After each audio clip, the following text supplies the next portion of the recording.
السلام علیکم ورحمۃ اللہ وبرکاتہ۔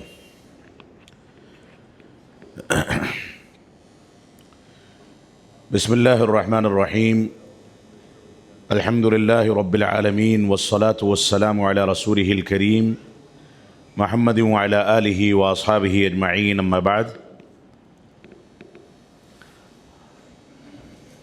اعوذ باللہ من الشیطان الرجیم، بسم اللہ الرحمن الرحیم، وَإِنَّكَ لَعَلَىٰ خُلُقٍ عَظِيمٍ۔ مسجد حمزہ ملاڈ مالونی کے ذمہ داران، برادر گرامی فضیلت الشیخ عبدالحکیم عبدالمعبود السلفی المدنی حفظہ اللہ، دیگر علماء کرام، نوجوانان ملت اسلامیہ، عزیز بچوں اور خواتین اسلام،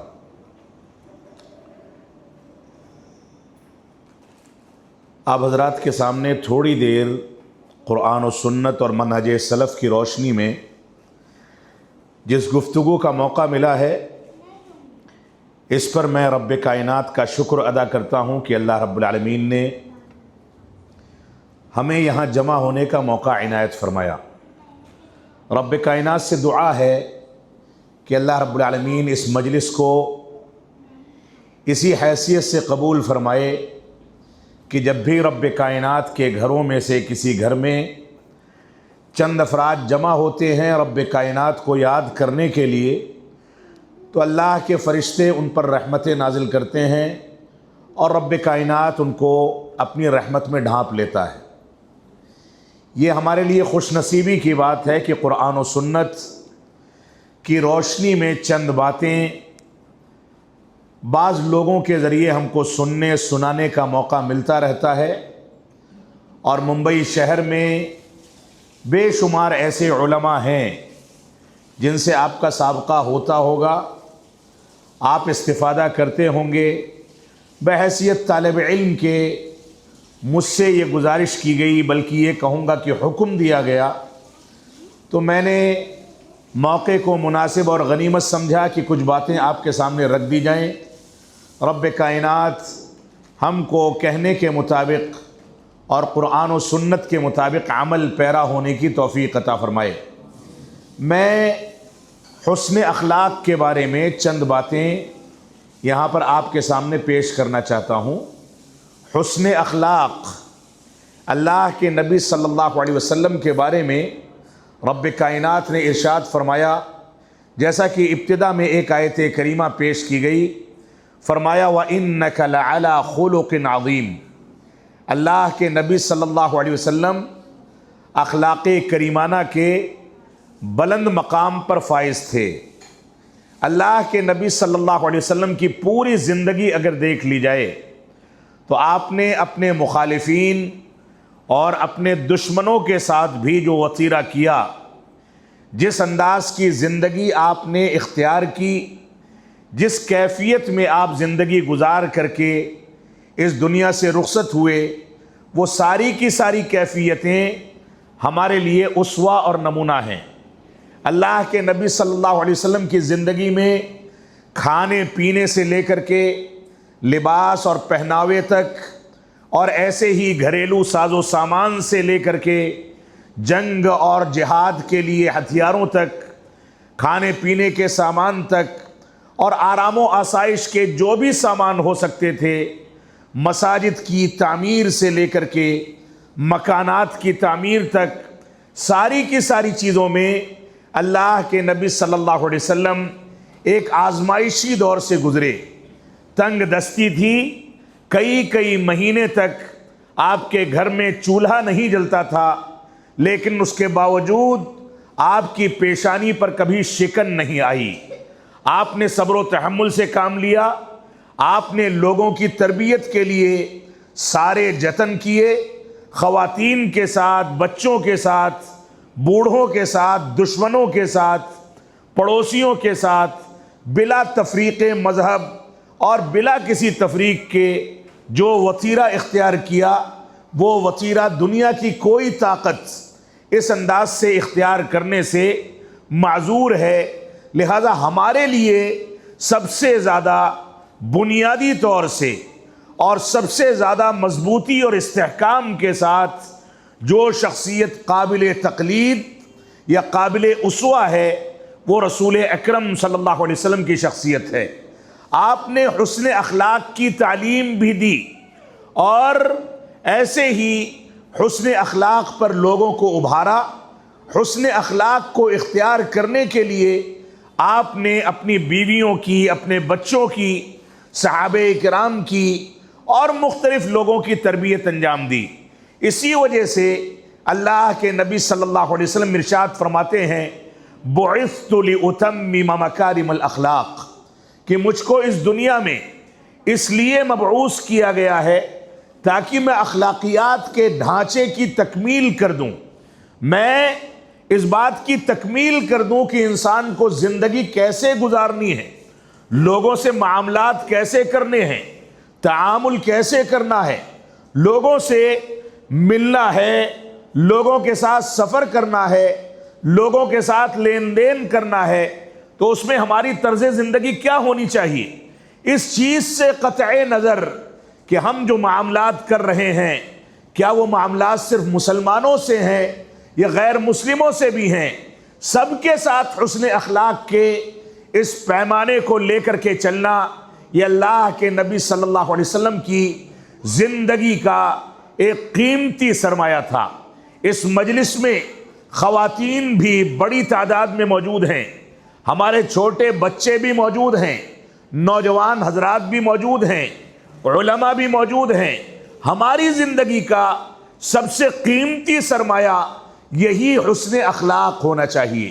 بالخصوص خواتین سے میں گزارش کروں گا، اپیل کروں گا کہ خواتین قرآن و سنت کے مطابق اپنی زندگی کو ڈھالیں۔ خواتین حسن اخلاق کے پیمانے کی تکمیل کے لیے علماء کی جانب رجوع کریں۔ یہ خواتین حقیقت میں امت اسلامیہ یا ہمارے معاشرے کی ریڑھ کی ہڈی ہیں۔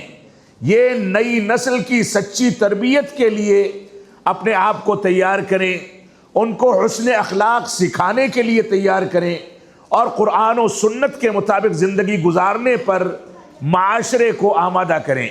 بنیادی طور سے اگر خواتین کے بارے میں گفتگو کی جائے تو خواتین اس امت کا وہ قیمتی سرمایہ ہیں جن کے بارے میں رسول اکرم صلی اللہ علیہ وسلم نے فرمایا الدنیا متاع وخیر متاع الدنیا المرأة الصالحہ، کہ یہ دنیا ایک سرمایہ ہے اور اس دنیا کا قیمتی ترین سرمایہ یہ خواتین ہیں۔ وہ خواتین جو قرآن و سنت کے مطابق زندگی گزاریں، وہ خواتین جو صالحیت کے ساتھ زندگی گزاریں، وہ خواتین جو ایک اسلامی خاتون کی حیثیت سے زندگی گزاریں۔ ہماری خواتین اسلامی تاریخ میں اماں خدیجۃ الکبریٰ رضی اللہ تعالیٰ سے لے کر کے امہات المؤمنین کی زندگی کو، اللہ کے نبی صلی اللہ علیہ وسلم کی بیٹیوں کی زندگی کو، صحابیات کی زندگی کو، تاریخ اسلام نے جن خواتین نے کارنامے انجام دیے اور اپنی بہترین تربیت کے نتیجے میں بڑے بڑے محدثین کی پرورش کی، بڑے بڑے فقہا کی پرورش اور تربیت کی، بڑے بڑے کارنامے انجام دیے، ہماری خواتین کے سامنے وہ تاریخ اور اس کا پس منظر ہونا چاہیے۔ ان خواتین کے بغیر یہ معاشرہ ناقص ہے، تباہی کی جانب بڑھنے والا معاشرہ ہے۔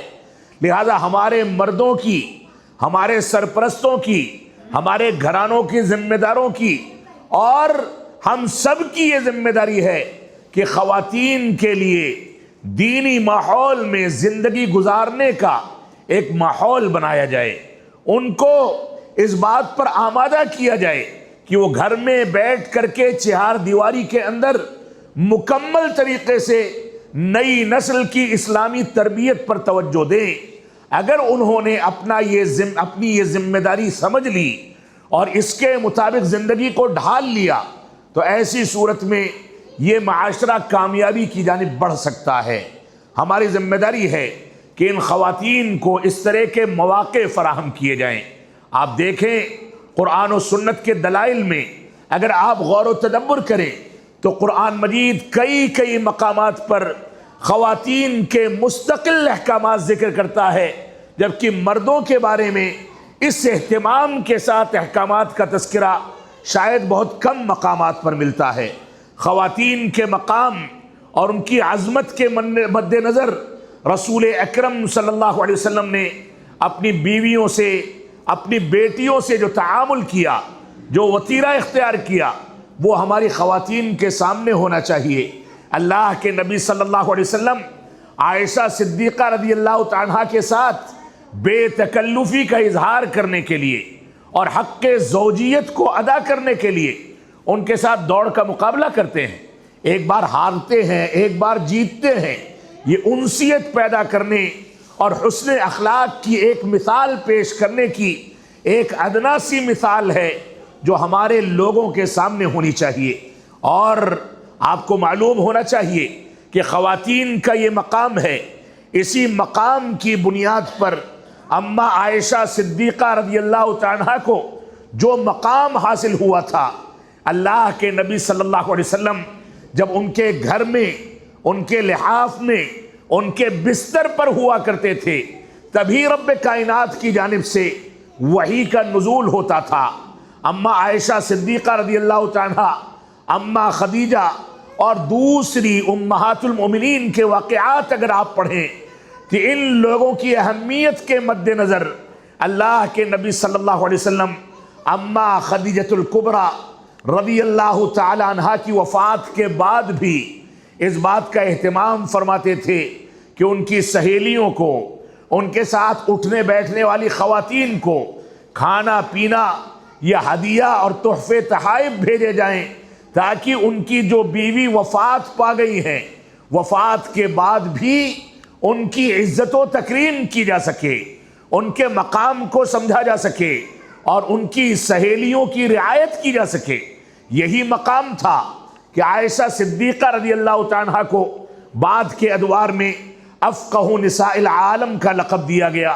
یہ دنیا کی وہ خاتون تھی جن کو رب کائنات نے اتنے گہرے علم سے نواز رکھا تھا کہ صحابہ کرام کے سامنے اللہ کے نبی صلی اللہ علیہ وسلم کے اسرار بیت نبوت اور دوسری چیزوں کا تذکرہ پوری توانائی اور پوری علمی گہرائی کے ساتھ فرمایا کرتی تھی۔ اللہ کے نبی صلی اللہ علیہ وسلم کے جو دروس تھے، آپ کی جو رہنمائی تھی، اس کے نتیجے میں اماں عائشہ صدیقہ رضی اللہ عنہا نے دنیا کے سامنے اپنی جدارت کو ثابت کیا۔ بعض علماء کرام نے وہ مسائل اپنی کتابوں کے اندر جمع کیے ہیں جن مسائل کی بنیاد پر وہ اس نتیجے پر پہنچے ہیں کہ اماں عائشہ صدیقہ رضی اللہ عنہا نے دلائل اور علم کی بنیاد پر بڑے بڑے صحابہ کرام کے مسائل اور ان کے فہم کے اوپر تنقید کی، جن کی تعداد تقریباً 200 کے قریب پہنچتی ہے، اور وہ استدراک کر کے ان کی اصلاح کا کام کیا۔ یہ اماں عائشہ صدیقہ رضی اللہ عنہا تھی۔ آج بھی علم شریعت کے حصول کے لیے اگر ہماری مائیں، ہماری بہنیں آگے آتی ہیں اور پورے حجاب کے ساتھ، اسلامی آداب کے ساتھ وہ نکل کر کے قرآن و سنت کی پیروی کرتی ہیں، تو حقیقت میں یہ ایک انقلاب کھڑا کر سکتی ہیں۔ آپ دیکھیں، اللہ کے نبی صلی اللہ علیہ وسلم کی بیٹی فاطمہ الزہرا رضی اللہ عنہا کو جو لقب دیا گیا وہ کیا تھا؟ سیدۃ نساء الجنہ کا لقب تھا، کہ جنت کی خواتین کا ان کو سردار بنایا گیا۔ یہ مقام ایک خاتون کو دیا گیا۔ جب اماں عائشہ صدیقہ رضی اللہ عنہا پر واقع افک میں اتہام لگایا گیا تو دنیا کس دور سے گزر رہی تھی، خود رسول اکرم صلی اللہ علیہ وسلم کس انداز اور پریشانی کے دور سے گزر رہے تھے۔ اماں عائشہ صدیقہ رضی اللہ عنہا کو ان کے والد یعنی ابو بکر صدیق رضی اللہ عنہ کے گھر بھیج دیا گیا، ان کے مائکے روانہ کر دیا گیا۔ لیکن جب کسی کو کہیں سے کوئی راستہ نہیں ملا تو رب کائنات نے 7ویں آسمان سے سورہ نور کی پے در پے 10 آیتوں کا نزول کر کے یہ واضح کر دیا کہ عائشہ صدیقہ رضی اللہ تعالیٰ پاک دامن ہیں اور ان پر اتہام لگانے والوں کے خلاف باقاعدہ کارروائی کرنے کی ضرورت ہے۔ یہ خاتون تھی جن کا دفاع رب کائنات نے آسمان سے کیا، جن کی براءت سے متعلق جو آیتیں قرآن مجید کے اندر نازل کی گئی وہ قیامت تک کے لیے اس کی تلاوت ہماری خاطر عبادت کا ذریعہ بنائی گئی، اس کی تلاوت کو ہمارے لیے عبرت کا نشان بنایا گیا۔ وہ آیتیں قیامت تک قرآن مجید کے اندر موجود ہیں۔ تو یہ چیزیں جو ہمارے سامنے ہونی چاہیے، ہماری خواتین کو جن پر غور و تدبر کرنا چاہیے، وہ خواتین اسلامی تعلیمات کی جانب رجوع کریں۔ میں دو چیزوں کا تذکرہ کر کے حسن اخلاق کے موضوع کی جانب دوبارہ سے پلٹنا چاہتا ہوں۔ اما عائشہ صدیقہ رضی اللہ عنہا اور فاطمۃ الزہرا رضی اللہ عنہا، ان دونوں صحابیات کا، ایک اللہ کے نبی صلی اللہ علیہ وسلم کی بیٹی ہیں، ایک آپ کی بیوی ہیں، ان دونوں کا تذکرہ آپ کے سامنے کیا گیا۔ ان دونوں کے بارے میں دو مواقف کا تذکرہ میں آپ کے سامنے مزید کرنا چاہتا ہوں۔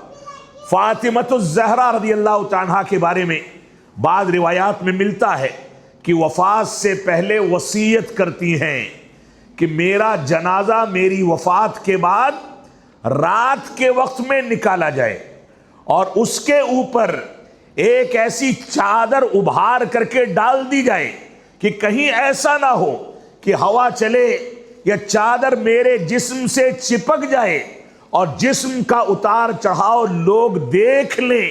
اس وقت بھی حجاب کی اتنی فکر تھی اور پردے میں رہنے کی اتنی فکر تھی کہ اس وصیت کو فرمایا۔ اس کے نتیجے میں رات کے وقت میں ان کی تدفین کی گئی اور ساری وصیت پر عمل کیا گیا۔ عائشہ صدیقہ رضی اللہ عنہا، ان کے بارے میں علامہ البانی رحمۃ اللہ علیہ نے ایک روایت ہے مشکات المصابیح کی، اس روایت کو صحیح قرار دیا ہے۔ فرماتے ہیں کہ عائشہ صدیقہ رضی اللہ عنہا کے حیا کا یہ عالم تھا۔ کہتی ہیں کہ میں جب اللہ کے نبی صلی اللہ علیہ وسلم یعنی اپنے شوہر کی زیارت کے لیے آپ کی وفات کے بعد آپ کی قبر مبارک کے پاس جا کر کے وہاں پر درود و سلام پڑھتی تھی، تو ایسی صورت میں میں ایسے ہی داخل ہو جایا کرتی تھی۔ اس کے بعد ابو بکر صدیق رضی اللہ عنہ انہی کے پہلو میں تدفین عمل میں آئی اور وہ ان کے والد تھے۔ کہتی ہیں تب بھی میں ایسے ہی چلی جایا کرتی تھی اور زیارت کر کے واپس آ جایا کرتی تھی۔ اور اس کے بعد کہتی ہیں فلما دفن عمر، جب عمر رضی اللہ عنہ ان کے ساتھ دفن کر دیے گئے۔ ہماری خواتین غور سے سنیں، فرمایا جب عمر رضی اللہ عنہ کی تدفین ان کے ساتھ عمل میں آئی، فواللہ ما دخلت الا وانا مشدودۃ علی ثیابی حیاء من عمر۔ فرماتی ہیں کہ اس کے بعد سے قبروں کی زیارت کے لیے میں ایسے ہی نہیں جایا کرتی تھی، بلکہ جب جاتی تھی تو کپڑے سے پورے جسم کو لپیٹ لیا کرتی تھی، چھپ جایا کرتی تھی۔ حیا کا اور پردے کا اور حجاب کا خصوصی اہتمام کرتی تھی، اس وجہ سے کیونکہ مجھ کو عمر بن خطاب رضی اللہ عنہ جو کہ میرے لیے اجنبی مرد تھے، ان سے مجھ کو حیا آیا کرتی تھی۔ اب آپ سوچیں کہ وفات کے بعد اجنبی مرد کے ساتھ حیا کا یہ عالم ہے ہماری امہات المؤمنین اور مسلم خواتین کا، اور آج کے دور میں بغیر حجاب کے یہ عورتیں نکلیں، شادی بیاہ میں بے حیائی کی جائے، میک اپ کر کے اور غلط انداز کے اسالیب اختیار کر کے باہر نکلا جائے، معاف فرمائیں گے یہ معاشرے کے اندر فتنہ کھڑا کرنے کے سوا اور کوئی چیز نہیں ہے۔ رب کائنات ہم کو ان امور پر غور و تدبر کرنے کی توفیق عطا فرمائے۔ میں حسن اخلاق پر تھوڑی سی بات کر کے آپ سے اس خطاب کو سمیٹنا چاہوں گا، بلکہ اس کے پہلے ایک چیز کا تذکرہ خواتین کی عظمت اور مقام کو سامنے رکھتے ہوئے مزید کر دوں۔ خواتین کے بارے میں بعض علماء نے چند نقاط کا تذکرہ کیا ہے۔ بعض علماء کہتے ہیں کہ سب سے پہلے حرم کے اندر، حرم مکی کے اندر جس نے سکونت پذیری اختیار کی، حرم کو آ کر کے آباد کیا، وہ ایک خاتون تھی، وہ ایک خاتون تھی، اور ایسے ہی ان کا نام ہاجر تھا۔ اور اس کے بعد کہتے ہیں سب سے پہلے اللہ کے نبی صلی اللہ علیہ وسلم پر جو شخصیت ایمان لائی وہ بھی ایک خاتون تھی، اما خدیجۃ الکبریٰ رضی اللہ تعالی عنہا۔ ایسے ہی سب سے پہلے اسلام کے لیے جس شخصیت کا خون بہایا گیا اللہ رب العالمین کی خاطر، جس کو شہید کیا گیا، وہ ایک خاتون تھی، سمیہ ام عمار آل یاسر ان کا نام تھا۔ ایسے ہی سب سے لمبی سورت جو قرآن مجید کے اندر نازل کی گئی، ان میں تیسری لمبی سورت یہ سورۃ النساء کے نام سے موسوم ہے، خواتین کے نام سے موسوم ہے۔ سب سے طویل سورت سورۃ البقرہ، اور اس کے بعد تیسرے نمبر پر سورۃ النساء، یہ سب سے طویل سورت ہے۔ اللہ کے نبی صلی اللہ علیہ وسلم نے اپنے حجۃ الوداع کے خطبے میں فرمایا تھا، اوصیکم بالنساء خیرا، اوصیکم بالنساء خیرا، اے لوگوں سنو، میں تم کو خواتین کے بارے میں خیر کی وصیت کرتا ہوں، میں تم کو خواتین کے بارے میں خیر کی وصیت کرتا ہوں۔ 3 بار اس جملے کو رسول اکرم صلی اللہ علیہ وسلم نے دہرایا۔ یہ خواتین کے مقام اور عظمت کو واضح کرنے کے لیے یہ روایت کافی ہے۔ رسول اکرم صلی اللہ علیہ وسلم نے اسی بنیاد پر خواتین کے ساتھ خصوصی تعامل کیا، ان کو مساجد میں لا کر کے ان کی تربیت انجام دی، ان کے ساتھ دوڑ کا مقابلہ کیا، ان کے ساتھ بہتر تعامل کیا۔ جب انجشہ لے کر کے اللہ کے نبی صلی اللہ علیہ وسلم کی بیویوں کو نکلا آپ کا غلام، تو اپنی بیویوں کو آپ نے سواری پر بیٹھایا، خود پیدل چلے۔ یہ خواتین کی تکریم تھی، اور اس کے بعد وصیت کی اپنے غلام کو کہ سنو، تمہارے اوپر قواریر ہیں، آپ گینے ہیں، کمزور مخلوق ہے، کہیں ایسا نہ ہو کہ اس کو کچھ تکلیف ہو جائے، کوئی خراش آ جائے، کسی انداز کی پریشانی ہو جائے، لہذا سواری کو آہستہ ہانکنا، دھیرے دھیرے چلنا، ان کی عزت و وقار کا، ان کے آرام کا مکمل خیال کرنا، یہ خواتین کی عظمت کے مد نظر رسول اکرم صلی اللہ علیہ وسلم نے ایسا فرمایا تھا۔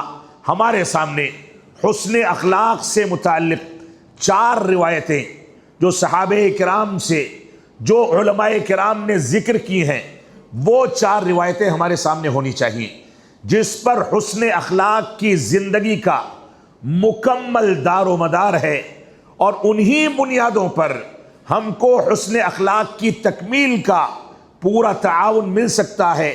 یہ 4 حدیثیں، سب سے پہلی حدیث رسول اکرم صلی اللہ علیہ وسلم کا فرمان ہے، صحیح بخاری اور صحیح مسلم کی روایت ہے۔ آپ نے فرمایا، من کان یؤمن باللہ والیوم الآخر فلیقل خیرا او لیصمت۔ فرمایا جو اللہ رب العالمین پر اور آخرت پر ایمان رکھتا ہے وہ یا تو بھلی بات کہے یا خاموش رہے۔ آج کا نوجوان، آج کے افراد اور نئی نسل کے لوگ کیا اس بات کا جواب دے سکیں گے کہ وہ ضروری گفتگو کرتے ہیں، غیر ضروری گفتگو سے اجتناب کرتے ہیں؟ آج دوسروں کی ذمہ داری ہم نے اپنی زبانوں پر لے رکھی ہے۔ ہر نوجوان اپنی ذات میں ایک مفتی ہے، وہ کسی بھی شرعی مسئلے پر نہ علماء سے رجوع کرنا چاہتا ہے، نہ علماء کی صحبت میں بیٹھنا چاہتا ہے۔ بس اس کے سامنے سوال آ گیا اور وہ بڑے آرام کے ساتھ اس کا فتویٰ دے گا، فتویٰ چاہے غلط ہو یا صحیح ہو، لیکن اس کو اس بات سے غرض ہے کہ لوگوں کے درمیان اس کی شہرت ہو جائے۔ ایسے بے شمار افراد موجود ہیں جو برادرز کی شکل میں، غیر علماء واعظین کی شکل میں، انجینئرز کی شکل میں، ایڈوکیٹس کی شکل میں، ڈاکٹرز کی شکل میں آج مارکیٹ میں جہاں دیکھو سوشل میڈیا پر چھائے ہوئے ہیں، عالم نہیں ہیں لیکن عوام نے ان کو اپنا مفتی بنا رکھا ہے۔ یہ روئے بدا ہیں، جو سچ کو جھوٹ کہنے والے، جھوٹ کو سچ ثابت کرنے والے، دن کو رات کہنے والے، رات کو دن کہنے والے اور گمراہیاں پھیلانے والے ہیں۔ اللہ کے نبی صلی اللہ علیہ وسلم نے انہی لوگوں کے بارے میں فرمایا تھا فَضَلُّوا وَأَضَلُّوا، یہ خود بھی گمراہ ہوں گے اور لوگوں کو گمراہ بھی کریں گے۔ اس وجہ سے ہمارے علماء کی، ہماری جماعت کی، ہماری جمعیت کی ذمہ داری ہے کہ بہت سوچ سمجھ کر کے قدم اٹھائے جائیں، پھونک پھونک کر کے فیصلے کیے جائیں کہ ایسا نہ ہو کوئی ایسا شخص جو علمی لحاظ سے کمزور ہے، کوئی ایسی شخصیت جو عقید و منہج کے اندر خلل جس کے اندر واقع ہے، وہ آ کر کے ہمارے پلیٹ فارم پر، ہمارے ممبر و محراب پر ہمارے نوجوانوں کا آئیڈیل بن جائے اور اس کے بعد گمراہی پھیلائے، خود بھی گمراہ ہو اور لوگوں کو بھی گمراہ کرے۔ یہ بڑا المیہ ہے آج کے دور کا کہ یا تو آپ صحیح بات کہیں یا خاموش رہیں، یہ بنیادی ذمہ داری ہے۔ لیکن آج کے دور میں انسان خاموش نہیں ہونا چاہتا، چاہے اس کو غلط بات کرنی پڑے خاموش نہیں ہونا چاہتا، چاہے اس کو گالی گلوچ کرنا پڑے خاموش نہیں ہونا چاہتا، چاہے کسی کی برائی بیان کرنی پڑے۔ لہذا حسن اخلاق کے مکمل دائرے کو اور اس کی عمارت کو مکمل کرنے کے لیے یہ بنیادی روایت ہے کہ جو اللہ رب العالمین اور یوم آخرت پر ایمان رکھتا ہے وہ یا تو بھلی بات کہے یا خاموش رہے۔ آپ کو اپنا جائزہ لینا چاہیے اور اس حدیث پر عمل کر کے حسن اخلاق کی اس پہلی سیڑھی کو آگے کر کے اس کے مطابق زندگی کو ڈھالنا چاہیے۔ دوسری روایت اللہ کے نبی صلی اللہ علیہ وسلم کا فرمان ہے اِنَّ مِنْ حُسْنِ اسلام المرء ترکہ ما لا یعنیہ، فرمایا انسان کے بہتر مسلمان ہونے کے لیے ضروری ہے کہ وہ لا یعنی باتوں کو چھوڑ دے، غیر متعلقہ امور کو چھوڑ دے، جن چیزوں سے اس کی ذات کا، اس کی شخصیت کا کوئی تعلق نہیں ہے ان چیزوں سے اجتناب کرے۔ یہ ترمذی کی روایت ہے اور محدثین نے اس کو بھی صحیح قرار دیا ہے۔ ایسے ہی تیسری روایت جو حسن اخلاق کے اس عمارت کو مکمل کرتی ہے کہ اللہ کے نبی صلی اللہ علیہ وسلم سے ایک صحابی رسول نے فرمایا کہ اوصنی، مجھ کو وصیت کر دیجئے، مجھ کو وصیت کر دیجئے۔ اللہ کے نبی صلی اللہ علیہ وسلم نے اس کو بار بار یہی وصیت فرمائی، لا تغضب، لا تغضب، غصہ مت کیا کرو، غضبناک نہ ہوا کرو۔ یہ غضبناکی، یہ غصہ رب کائنات کے محرمات کو اور اس کے دین کو واضح کرنے کے لیے محفوظ رکھا جائے۔ معاشرے میں غصہ کرنے، غضبناک ہونے سے انسان کے اخلاقیات کا ڈھانچہ کمزور پڑتا ہے، غصہ کرنے سے انسان کی شخصیت مجروح ہوتی ہے۔ لہذا ہماری ذمہ داری ہے کہ ہم صحیح انداز سے قرآن و سنت کی پیروی کریں اور اپنے اندر صبر و تحمل کی صفت پیدا کریں۔ غضبناکی اور غصے اور اس انداز کی چیزوں سے اپنے آپ کو بچا کر کے چلیں، کیونکہ جب انسان غضبناک ہوتا ہے، غصہ کرتا ہے، تو اس کے نتیجے میں کون کون سے فیصلے کر جائے، کیا کیا حرکتیں کر جائے، کوئی گارنٹی نہیں دی جا سکتی۔ اس وجہ سے غصے کو ٹھنڈا کرنے کے لیے شریعت اسلامیہ نے ہم کو یہ وصیت کی ہے اور یہ پیغام دیا ہے، یہ حکم دیا ہے کہ جب انسان غصہ ہے تو اپنی کیفیت کو تبدیل کر دے۔ کھڑا ہے تو بیٹھ جائے، بیٹھا ہے تو جگہ بدل دے، یا لیٹ جائے اور فوراً استعاذہ پڑھے، رب کائنات کا ذکر و اذکار کرے، لا حول ولا قوت الا باللہ پڑھے، اعوذ باللہ من الشیطان الرجیم کا ورد کرے تاکہ اس کا غصہ ٹھنڈا ہو جائے۔ اس وجہ سے ہمیں حسن اخلاق کے اس ڈھانچے کو مکمل کرنے کے لیے اپنے اندر صبر و تحمل پیش کرنا چاہیے، پیدا کرنا چاہیے۔ اور چوتھی روایت جس میں رسول اکرم صلی اللہ علیہ وسلم نے فرمایا لا یؤمن احدکم حتی یحب لاخیہ ما یحب لنفسہ، فرمایا کہ تم میں سے کوئی شخص اس وقت تک کامل مومن نہیں ہو سکتا جب تک اپنے مسلمان بھائی کے لیے وہی کچھ پسند نہ کر لے جو اپنے لیے پسند کرتا ہے۔ آپ اپنے لیے پسند کرتے ہیں کہ آپ آسودہ ہو کر کے رات میں سوئیں. آپ اپنے لیے پسند کرتے ہیں کہ آرام دہ مکان بنائیں. آپ اپنے لیے پسند کرتے ہیں کہ کوئی آپ کو گالی گلوچ نہ کرے. آپ اپنے لیے پسند کرتے ہیں کہ آپ آرام کے ساتھ کھائیں پیئیں. آپ اپنے لیے پسند کرتے ہیں کہ آرام کی زندگی گزاریں, نمازوں کی پابندی کریں.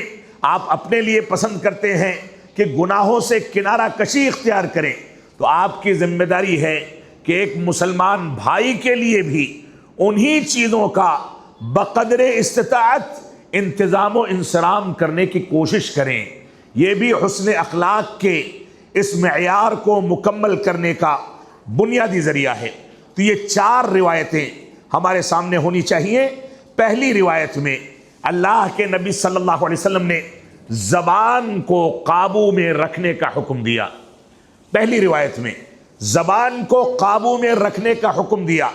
بعض روایات میں ملتا ہے کہ اگر انسان جنت کی ضمانت لیتا ہے تو میں یہ کہتا ہوں کہ تم اپنے دونوں جبڑوں کے درمیان کی چیز اور دونوں پیروں کے درمیان کی چیز یعنی شرمگاہ اور اپنی زبان کی حفاظت کی ذمہ داری لے لو, میں تم کو جنت کی ضمانت کی ذمہ داری دیتا ہوں. یہ اللہ کے نبی صلی اللہ علیہ وسلم کا فرمان ہے.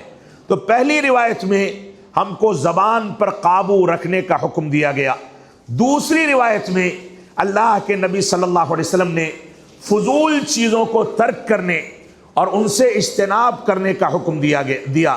تیسری روایت میں اللہ کے نبی صلی اللہ علیہ وسلم نے ضبط نفس یعنی اپنے اوپر کنٹرول کرنے اور صبر و تحمل سے کام لینے, غضبناکی اور غصے سے بچنے کا حکم دیا. اور ایسے ہی چوتھی روایت میں اللہ کے نبی صلی اللہ علیہ وسلم نے اپنے دل کی حفاظت اور دل کی سالمیت کو یقینی بنانے کا حکم دیا. انسان کی زبان محفوظ ہو جائے, انسان فضول چیز سے اپنے آپ کو محفوظ کر لے, انسان اپنے اوپر قابو پا لے اور انسان اپنے دل کو پاکیزگی عطا کر دے اور دوسروں کا خیال ویسے ہی کرے جیسے خود کا خیال کرتا ہے. تو ایسی صورت میں وہ ایک کامل اور شریف النفس انسان بن کر کے ابھرتا ہے. وہ معاشرے کے لیے ایک کردار ادا کر سکتا ہے. تو اس موقع سے اس مختصر خطاب میں میں اپنے بھائیوں سے, اپنی بہنوں سے, علماء سے, عزیز بچوں سے, نوجوانوں سے یہی اپیل کروں گا کہ حسن اخلاق کے اس ڈھانچے کو بہتر سے بہتر اور خوبصورت سے خوبصورت بنا کر کے ڈھالیں تاکہ آپ چلتے پھرتے آپ کی زندگی کی مثالیں بیان کی جائیں. اسلام کی سب سے بڑی کامیابی یہ تھی کہ اللہ کے نبی صلی اللہ علیہ وسلم چلتے تھے تو اسلام دشمن آپ کے چلنے سے بھی عبرت اور نصیحت پکڑتے تھے. کھاتے پیتے تھے, معاملات کرتے تھے تو ان سے بھی نصیحت پکڑی جاتی تھی. آپ دیکھیں جب آپ نے مکہ مکرمہ سے مدینہ منورہ کی ہجرت کا ارادہ کیا, آپ کے پاس کچھ امانتیں تھیں. علی بن نبی طالب رضی اللہ تعالیٰ عنہ کے حوالے کیا کہ فلاں کو ان کی امانتیں واپس کر دینا. جنگ و جدال کے حالات بھی بن سکتے تھے. کفار و مشرکین آپ کے خون کے پیاسے تھے. آپ چاہتے تو وصیت نہ فرماتے لیکن امانتداری کا تقاضا تھا, آپ نے وصیت فرمائی اور یہ حسن اخلاق کا جو کردار ادا کیا, اس کے نتیجے میں دوسرے جو اسلام دشمن یا دوسرے افراد تھے, طاقتیں تھیں, ان لوگوں نے اس سے نصیحت پکڑی. آپ دیکھیں وہی کفار و مشرکین جو جان کے پیاسے تھے, اللہ کے نبی صلی اللہ علیہ وسلم کو ہجرت کے موقع سے اور دوسرے مواقع سے آپ کو لہو لہان کیا. طائف میں ستایا گیا, مکہ مکرمہ اور خانہ کعبہ کے اندر آپ کی پیٹھ پر اوجھڑیاں ڈال دی گئیں, آپ کی گردن میں چادریں ڈال کر کے آپ کو گھسیٹا گیا. لیکن جب مدینہ منورہ سے فتح مکہ کے لیے اللہ کے نبی صلی اللہ علیہ وسلم مسلمانوں کے ساتھ پلٹتے ہیں, مکہ فتح کیا جاتا ہے, تو حسن اخلاق کا جو کردار ادا کیا گیا, کفار و مشرکین مکہ کے سرداروں کے گھروں کو ایک علامت بنا دیا گیا کہ جو وہاں پناہ لے لے گا اس کے ساتھ چھیڑ چھاڑ نہیں کی جائے گی۔ فرمایا گیا لا تثریب علیکم اليوم، آج کے دن کسی سے کوئی بدلہ نہیں لیا جائے گا۔ وہ خون کے پیاسے تھے لیکن ہمارے نبی نے عام معافی کر کے ان کو پناہ دے دی، ان کو معاف کر دیا، اور اس کے نتیجے میں ایک جم غفیر اسلام سے متاثر ہوا۔ تو ہندوستان کی سرزمین پر، ہندوستان کے حالات میں، ملکی احوال میں جو نازک بھی ہو جاتے ہیں اور کبھی کبھار ہمارے نوجوانوں کو، ہمارے افراد کو ستانے اور پریشان کرنے کی کاوشیں بھی کی جاتی ہیں، ایسی صورتحال میں ہمارے سامنے جو مضبوط کردار ہو سکتا ہے، جس کے نتیجے میں ہم ایسے حالات کا سامنا کر سکتے ہیں، ان میں بنیادی طور سے ہماری 3 ذمہ داریاں ہیں۔ ایک ذمہ داری یہ ہے کہ حسن اخلاق کے تمام معاملات کو مکمل کیا جائے۔ کوئی ہمارے ساتھ کیسا بھی برا وتیرہ کرے، ہم اس کے ساتھ حسن اخلاق سے پیش آئیں، اور ساتھ ہی دین اسلام کی تعلیمات کے تمام گوشوں کو مکمل کیا جائے، تعلیم اور دین میں مضبوطی اختیار کی جائے۔ ایک جانب دنیاوی تعلیم میں انسان ترقی کرے اور دوسری جانب اسلامی تربیت میں اس انداز کی ذمہ داریاں نبھائی جائیں کہ اس کے نتیجے میں انسان سچا مسلمان بن سکے۔ ایک بنیادی ذمہ داری یہ ہے، اللہ رب العالمین کا فرمان ہے ان اللہ لا یغیر ما بقوم حتی یغیروا ما بانفسہم، کہ رب کائنات کسی قوم کو اس وقت تک اس کی حالت کو نہیں بدلتا جب تک وہ بذات خود اپنی حالت کو بدلنے کی ذمہ داری نہ اٹھا لیں۔ آپ صبح سے شام تک کے اپنے معمولات کو دیکھ لیں، معاملات کو دیکھ لیں، لین دین کو دیکھ لیں، اپنی زبان کے کردار کو دیکھ لیں، لوگوں سے تعامل کرنے کے وتیرے کو دیکھ لیں، لوگوں کے ساتھ اٹھنے بیٹھنے کے اپنے سلوک کو دیکھ لیں۔ ہر چیز میں مسلمان جس بنیادوں پر پہچانا جاتا ہے وہ بنیادیں فاسد اخلاق سے گھری ہوئی ہیں۔ ہماری ذمہ داری ہے کہ ہم امانت داری کے ساتھ، حسن اخلاق کے ساتھ، ایمانداری کے ساتھ، بہتر معاملات کے ساتھ، کاروبار کی صفائی اور سچائی کے ساتھ، حلال خوری کے ساتھ اپنی زندگی کو تبدیل کریں، تب جا کر کے گویا ہم اپنے آپ کو بدلیں گے، اور اس کے بعد کہیں ہمارے احوال رب کائنات بدلنے والا ہے۔ یہ پہلی بنیادی ذمہ داری ہے۔ دوسری ذمہ داری یہ ہے کہ ماضی میں ہم سے جو کچھ بھول چوک ہو گئی، تعلیم کے میدان میں، اسلامی تربیت کے میدان میں، کاروبار کے مسائل میں، لین دین کے مسائل میں، آپسی معاملات میں جو بھی ہم نے غلط پالیسی اختیار کر لی، اس سے توبہ کی جائے اور مستقبل میں ایک مضبوط لائحہ عمل بنا کر کے اپنی زندگی کو اسلامی تعلیمات کے مطابق ڈھالا جائے، اس کے مطابق زندگی گزاری جائے، اور سچے مسلمان کی حیثیت سے ہم مستقبل میں ایک دوسرے کے معاون بنیں، اسلامی تعلیمات کے مطابق چلنا سیکھیں، اس کے مطابق معاشرے کو ڈھالنا سیکھیں، علماء کے مقام کو سیکھیں، مساجد کے حقوق ادا کریں، توحید و سنت اور صحابہ کرام کی عظمت کا درس لیں، اس کی تجدید کریں تاکہ ہم کامل مسلمان بن سکیں۔ یہ دوسری بنیادی ذمہ داری ہے۔ اور تیسری ذمہ داری یہ ہے کہ انہی دونوں بنیادوں پر، یعنی قرآن و سنت اور منہج سلف کی بنیادوں پر، دینداری کی بنیادوں پر، دینی مسائل اور دینی احکامات اور دینی اساس اور دینی عقائد کی بنیاد پر ہم ایک دوسرے سے اتحاد و اتفاق پیدا کریں۔ رب کائنات کا فرمان ہے وَاعْتَصِمُوا بِحَبْلِ اللَّهِ جَمِيعًا وَلَا تَفَرَّقُوا، اللہ کی رسی کو مضبوطی کے ساتھ تھام لو اور تفرقہ اور انتشار پیدا نہ کرو۔ اگر ایسا کرو گے تو تم ناکام ہو جاؤ گے، تباہ ہو جاؤ گے۔ لہذا اتحاد و اتفاق جو توحید و سنت کی بنیاد پر، دینی احکامات کی بنیاد ہی پر ممکن ہے، وہ اتحاد و اتفاق پیدا کیا جائے، یہ ہمارا بنیادی فریضہ ہے۔